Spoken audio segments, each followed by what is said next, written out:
Hey there, it's Olivia Savannah here from Olivia's Catastrophe, and today I'm here to give you a really big book haul because we have a lot of books that have accumulated over the space of a couple of months. I would like to tell you about these books. I'm going to break them down into sections, and because we have quite a few books to get through here, without further ado, let's get right down to the book.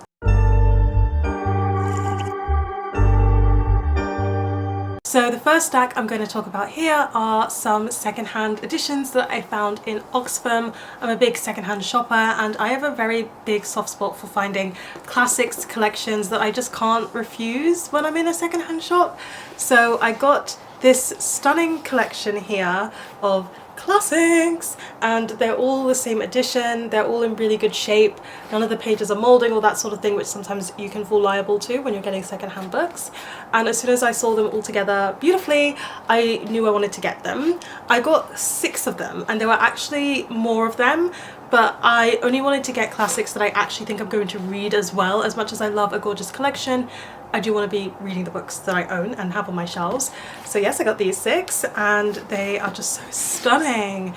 And I'll tell you what they are. So this one is The Mill on the Floss by George Eliot, which I actually have a different copy of in a different collection, but that's also fine. Then we have The Woman in White by Wilkie Collins. I've actually already read The Woman in White and I really liked it, so that goes straight into my read shelves. I've got Tom Jones Part 1 and also somewhere here Tom Jones Part 2 by Henry Fielding. These were on my wish list, so I've been wanting to read the Tom Jones story for a while. And then we've got Dr. Jekyll and Mr. Hyde by Robert Louis Stevenson. This is also including other short stories by Robert Louis Stevenson. I really liked Dr. Jekyll and Mr. Hyde. I'm someone who enjoyed it, and while I don't like Treasure Island, I will still happily read more short stories by him. And then last but not least here we have Cranford by Miss Gaskell, Elizabeth Gaskell, and I will happily read something by Elizabeth Gaskell. I've never read anything by her before.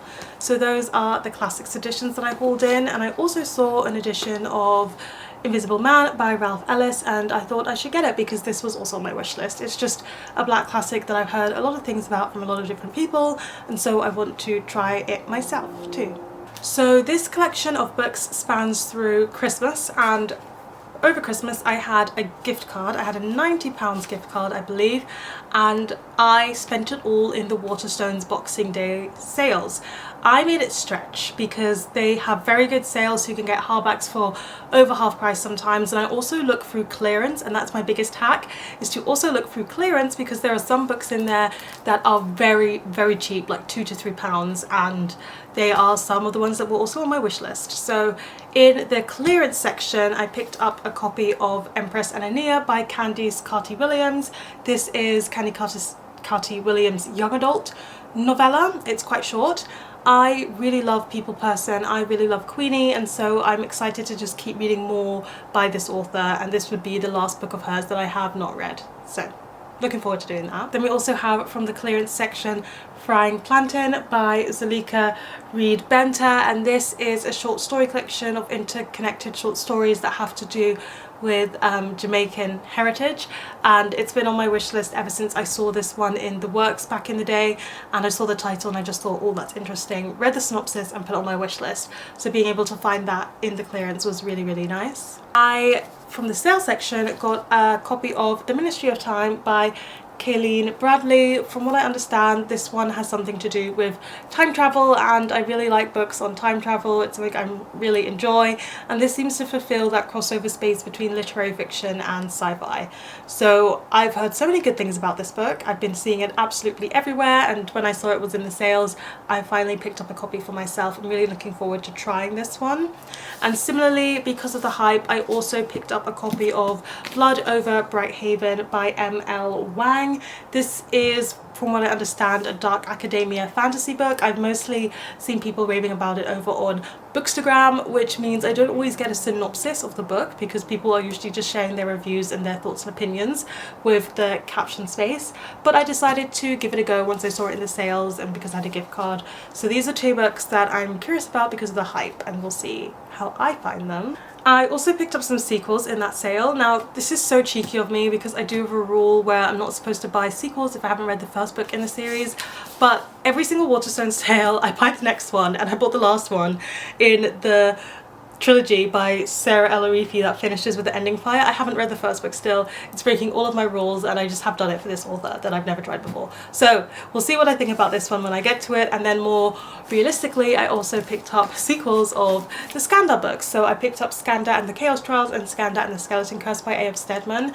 I read the first one and I really loved them. I've got the second one, which I got in a sale, and then this one has sprayed edges and some really nice gold foiling on the naked hardback. And so when I saw these two in the sales, I thought, okay, I'll just pick them up, because then I've got all hardbacks of the whole series so far. A fifth one is coming out, and yeah, now I have them all and I can just whiz my way through the series. I'm actually hoping to read the second book in the series very soon, so then I can just continue on, because I can't be getting all of these sequels without actually reading the rest of the series. Also in the sale, or actually maybe this was clearance, I'm not quite sure, I got a copy of Pleasantview by Celeste Mohammed. Now this is set in Trinidad and Tobago, I believe, and my sister April read this and really enjoyed it and recommended it to me, and ever since she did, it was on my wish list. So I saw it was there and I thought, now it's the time for me to grab my copy. I also got Turtle Moon by Hannah Gold. This is a middle grade book, and it's going to have some environmental themes in it, because that's what Hannah Gold does best. I have read 2 Hannah Gold books so far. I'm reading one at the moment, so I'm reading my third one, and I'm pretty sure I'm happy to just read whatever this author writes, because I really enjoy her books each and every single time. In the sale, I also picked up a copy of the Neverending story by Michael Ende. I don't know anything about this book. I watched the film that came out when I was younger in school, so I have actually seen the film, which I've heard is just part 1 of the book, and that it's very good. I was talking about it with Charlie the book boy on Instagram, and he's like, it's so good, I really hope you love it, and I really hope I do too.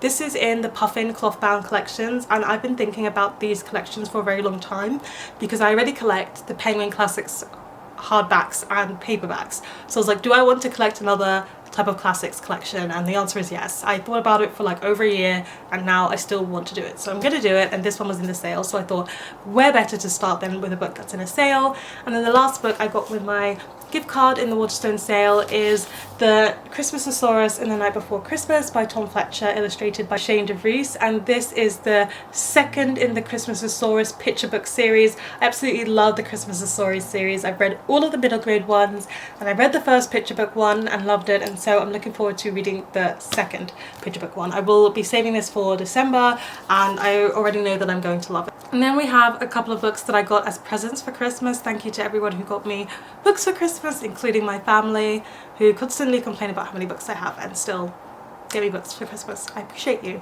So the first one is, there's quite a few of these Penguin Library Classics editions, because people know that I collect them, and so thank you for building my collection up. This is from Saara over on Instagram, who is really lovely, and she sent me a copy of The Murders in the Rue Morgue and Other Tales by Edgar Allan Poe. I've already read all of Edgar Allan Poe's poetry, but I haven't read actually any of his short stories except for one, which is The Raven. So I'm looking forward to being able to read more of his short stories and to have another one of these in my collection. Thank you so much, Saara. Hannah from Perusing Hannah over on Instagram really did not need to get me any books for Christmas because of an unhaul that she did, which I'll show you in a second, but she still did, and she got me 2 black non-fiction books, which I'm really excited to read, and both of these were on my wish list, and I've been meaning to read them for a little while, and she recommends both of these too, which is a very good sign.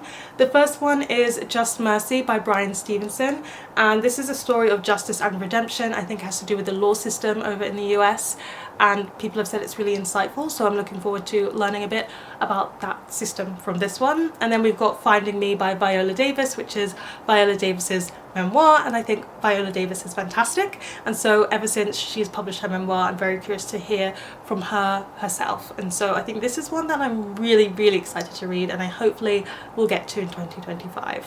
Thank you to the lovely Mary from Mary Among Stories for getting me a copy of Quicksand by Nella Larson in the Penguin Paperbacks library collection. I love Passing by Nella Larson. I actually own multiple copies of that classic. I think it's fantastic and really recommend it. And so I am finally going to be reading one of her other very well-known classics, which is Quicksand, and I will get to it. I don't really know too much about it, but I'm sure that Nella Larson will write something great. This made me giggle so much. Thank you to Dom P from Dom Is Here for getting me a book that's called Porn Star and Hot Cop for me celebrating Jesus' birthday, which is Christmas. I love Sarah Simone's books, and these are not just by Sarah Simone, by the way. Both of these are by Sarah Simone and Laura Lynn Page. They co-wrote these, and they are steamy romance books. I don't actually know the synopses. If you know me, you know I've been loving Sarah Simone. In 2024, she was my favourite author that I read from, and so I don't need to know what her books are about to know that I will read it and probably have a very jolly good time. And yeah, I will read these two. They are indie published ones, and I'm just so excited. I'm working my way gradually through all of Sarah Simone's books, and I'm having the best time doing so. Thank you for building up my Sarah Simone collection. This was a lovely gift from Abby of Pelennor, and that is the Penguin Library Collection edition of A Tale of Two Cities by Charles Dickens. This was one of the best classics that I read in 2024, and I actually buddy read this one with Abby, so thank you very much for giving it to me in the collection that I collect.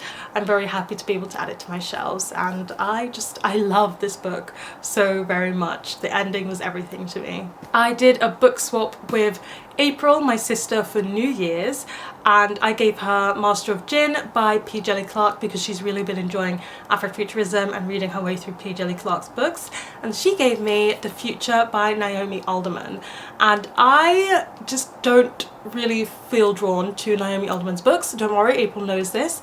We have discussed this at length because she keeps trying to get me to read The Power, and I just haven't had no interest in it. I actually unhauled that book unread. But April read The Future and she said it was even better, and also this one is a bit book clubby. There's lots to discuss here in reading it, and she knows that she said whether or not I enjoy the book, we will still have plenty to discuss as sisters talking about this book. And April has not steered me wrong yet. Like, everything April recommends to me I've actually really enjoyed reading, and so I am going to go into this one with an open mind, even though I have reservations about reading Naomi Alderman for no good reason. I haven't been harmed by her in any which way, or burned by her in any which way. I also have set some parameters to our New Year book exchange that if we do this, we both have to read the books by the end of the year. April is actually already reading Masters of Gin. She started reading it immediately, so I've got catching up to do. And basically the rule is for me, because I can take a long time, so I will be reading this one in 2025. Then we have here this from Bekka from Sea Book Sanctum. Thank you so much, Bekka, for Skullduggery Pleasant by Derek Landy. This book feels like it comes with weight because I know that Abby from Abby of Pelennor and Hannah from Ledette and both absolutely love this series as well as Bekka. And it's a middle grade detective series with fantastical elements. I've heard so much about this series. I love Artemis Fowl, and I've seen people compare it to Artemis Fowl, but also at the same time be like, it's also very different from Artemis Fowl, and I just want to read it and know what I feel like once and for all. It's a very long series, which is something that gives me cause for pause because I'm not a series girly, but if I could do it for Artemis Fowl, which is shorter than this series, maybe I can do it for this one too. So let's see how I go. So I'm only gonna hold up Love and Friendship by Jane Austen in the Penguin Clothbounds edition, but my parents absolutely spoiled me for Christmas this year, and they got me this collection of all of the Jane Austen books in clothbound edition, and I've read all of the 5 main Jane Austen novels. I just haven't read Love and Friendship, so I only brought to the UK Love and Friendship and Other Writings by Jane Austen. This is a mixture of things that she's written that are short works, so essays, short stories, works that weren't finished. All of that is bound up into this one classic here. And then I am so happy to have Sense and Sensibility, Pride and Prejudice, Persuasion, Northanger Abbey, and also Mansfield Park by Jane Austen in Penguin clothbound hardbacks for my collection. My favourite of all of Jane Austen's novels is Sense and Sensibility, closely followed by Mansfield Park and then Northanger Abbey, and I feel a bit mixed about Pride and Prejudice, and I don't like Persuasion, but I'm actually really wanting to reread Persuasion and reread Pride and Prejudice because now, having enjoyed the Keira Knightley film, I might be able to enjoy Pride and Prejudice as a classic more, and I just want to give Persuasion a second chance. It's a second chance romance, so I should give it a second chance, really. And then last but not least for Christmas, Simi, my sibling, who is younger than me, got me Batman Hush. And this is because I love Batman. If I read superhero comics at the moment, I'm pretty much exclusively just reading Batman ones. It's a thing. Batman is my favourite hero. and even though I'm not big on superheroes, I will read Batman comics very happily. And this is my best friend's boyfriend, who's also a good friend of mine's, favourite Batman narrative, and Simi also really loves it, so I'm excited to be able to read it and be able to talk about it with him and Simi.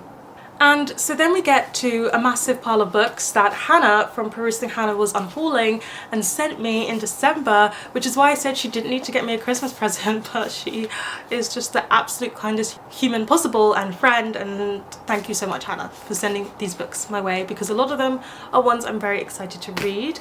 So first of all, we have The Hollow Places by T. Kingfisher. I've just been enjoying reading T. Kingfisher's books, and I'm going to continue to do so, so I'm very happy to have The Hollow Places to add to my collection. I'm just going to whiz through these because we've got a lot of books. I've also got here Bride by Ali Hazelwood. I loved The Love Hypothesis by Ali Hazelwood, and this is Ali doing vampires and werewolves, which are two things that I really like, two supernatural creatures I have a very good time reading about, so I'm curious to see what this romance will be like. I have heard about the knotting in it. It is what it is. We'll see how I go with that. We also have Blanca y Roja by Anna Marie Micklemore. I hauled in Wild Beauty by Anna Marie Micklemore, but I know that this is Cara from Wild Book Garden's favourite of Anna Marie's books, so I'm hoping to actually start here and see what I think of them myself. This is magical realism, fabulism, something like that, and that's all I know about it. I believe it follows two sisters, but I could also be wrong. I will find out when I read this one. Hannah was also unhauling The Very Secret Society of Irregular Witches by Sangu Mandana, and this is a cozy fantasy with witches in it, and I've had a hit or miss time with cozy fantasy. I mostly haven't enjoyed them, but I really liked Legends and Lattes and Bookshops and Bone Dust, so there is capacity for me to enjoy a calm cozy fantasy book. And so I'm curious to see if this is going to fall into the camp of the cozy fantasy books that I do actually enjoy reading. Very excited to have Project Hail Mary by Andy Weir. I have been meaning to read this one for a very long time. I read The Martian in one day because I absolutely loved it. That is exactly the kind of spacey science fiction I enjoy reading. And the main character was hilarious, and I love the film too. And I haven't read any more Andy Weir since, and I think Project Hail Mary is the one that I want to read next. I've heard very good things about it. I'm very excited about this book. There was also a copy of The Wicker King by Kay Ankrum. Now this is a book I've seen recommended to people who enjoy the Raven Cycle a lot, and when the actual Raven Cycle fandom does the comparison itself, then you know the comparison is legit. I also know Mina from Mina Reads really likes this author, so let me see if I can enjoy this as well. Summer of Salt by Katrina Lino is the young adult contemporary book that was the oldest one on my wish list, so I'm very happy to have got to this was actually the oldest book on my wish list ever, the one that I'd added and really wanted to read. I know it's a young adult contemporary, I know that it's sapphic, and I know that people really loved it back in the day when BookTube was all about young adult contemporary. Also for young adult contemporary, I got Stay Gold by Toby McSmith from Hannah's Unhaul. This is a retelling of The Outsiders by S.E. Hinton, and I know it's got a trans main character and it's got queer romance in it. I really love The Outsiders, so anything related to that made me very intrigued, but also, and I like a good queer young adult contemporary romance. So yes, I'm very excited to read this one as well. And so last but not least, I have some review copies that I was sent here to talk about. Basically all of these are thank you to the publisher, but thank you to the publisher for sending me Honeysuckle and Bone by Trisha Tobias. This is a haunting ghost story of a haunted house, and it's set in Jamaica, and it's a young adult one. I will read books that are set in Jamaica, I just will. I have Jamaican heritage, and I went through a period of reading a lot of Jamaican non-fiction because I wanted to learn a bit more historical history about the culture that pertains to me as well. but now I'm in the mood to read fiction that's kind of set in Jamaica, and I'm going this year. Probably going to take some Jamaican set books with me to read while I'm there, so this might be a candidate for that. We also have Shape of an Apostrophe by Uttama Kirit Patel, and this is a literary fiction debut, and following our main character who has a husband. When she finds herself newly orphaned, her parents pass away, she's pregnant, and her husband is failing to make plans for them to find their own place, so they're currently living with her in-laws, which leaves her mother-in-law to meddle in every single aspect of her pregnancy. It's about that, but also about a secret from her extended family who live in Mumbai that she discovers. And I am just really drawn to books about motherhood, despite not being a mother and not planning to be one anytime soon. But I do find books about motherhood really intriguing and interesting, and so as soon as I read the synopsis of this one, I was definitely interested in reading. I was sent a fabulous PR box from House of YA, which is Penguin YA, and they sent me multiple young adult thrillers in that box. I love a good young adult thriller. I absolutely love Karen M. McManus in particular, but I've also read A Good Girl's Guide to Murder and many others, and I just really enjoy them. They make me happy. They're really fun to read. I absolutely whiz through them. I love the drama of young adult books, and then give me a good murder mystery to solve as well. So I'm very excited to be able to delve into all of these. I will not be able to tell you the synopsis for all of them because we'll be here all day, but I'm gonna pull out the one that I'm actually very excited to read. I think the most excited to read from this pile, which is Two Sides to Every Murder by Danielle Valentine. I just really like the cover to this one. I've seen lots of positive reviews for it, so I'm actually in particular very excited for this. I'm also going to draw out from this stack Snow Globe by So-Young Park, and on the back it says, how far would you go to escape the cold? And let me tell you, my answer is very far. I'm not someone who enjoys anything to do with the cold. I hate winter, and like winter scapes, like winter settings where it's ice cold and ice cold is part of the danger, they terrify me. It's like a nightmare to me. It's like watching a horror film to me. So I feel like I'm gonna maybe find this one scary. I read the horror genre all the time. I watch horror films. I don't find them scary, but set anything in ice cold and I'm absolutely petrified. So I'm actually very excited to being scared while reading this book. And then last but not least, I want to draw out Icon and Inferno. This is by Mary Lou, and I have Smoke and Stars behind me on my shelves, so I'm actually very happy to have received the sequel in this one. And then the other 4 books that I have here are Everything We Never Said by Sloane Harlow. We also have Hemlock House by Katie Kotugo. I've heard actually good things about this one as well. We have Then There Was One by Wendy Cross, and then last but not least we also have A Girl Can Dream by Emily Barr. I've read a book by Emily Barr before, which was kind of a ghosty mystery one, and I actually really liked that. I thought it was a good fun time, even if it wasn't my favourite thing ever. It was still a fun read. Then we have 2 books. So we have That Selfsame Metal by Brittany N. Williams, and the sequel Saint Seducing Gold by Brittany N. Williams. And what I know about these ones is that they are historical fiction YA fantasies. They're set during Shakespearean London where magic exists, and we're following a black main character, and there are queer characters in this as well, and that's all I really know. But you know me, a Shakespearean setting. I know that she works in a playhouse as well in the first one, so it just intrigued me straight away, and I'm curious to see what these books are going to give me. I think they're going to be very fun fantasy reads. And then last but not least, the book that I have here to end this haul with is Unromance by Erin Connor. And this one is following a TV presenter who just wants romance ruined for him. He wants every single aspect of romance ruined so that he will only be able to fall in love when he wants to, when he is feeling ready and in control of that whole process. So he hires a romance author to hit him with all of the romance tropes and kind of ruin them for him one by one so he will not be susceptible to them. And that's what this book is about. And they have only one rule, which is don't fall in love. So cute little romance book, hoping I'll enjoy that. I do love a good romance read every now and again. And there you have it, those are all of the books that I'm hauling in for you today. There's quite a few books here. I did really whiz through them, but I'm hoping to read a couple of them soon, so you'll have some in-depth reviews and thoughts on them as well. Thank you so much to literally anybody who sent me a Christmas present, and to publishers for sending me review copies. You are keeping my book diet full, varied and happy. Please let me know in the comment section down below, what was the last book that you bought, borrowed, received or acquired. Give this video a thumbs up if you enjoyed it, hit the subscribe button if you want to see more, and don't you forget to hit that notification bell to be updated every time I have a new video. And you know what they say, onwards and upwards. Excelsior!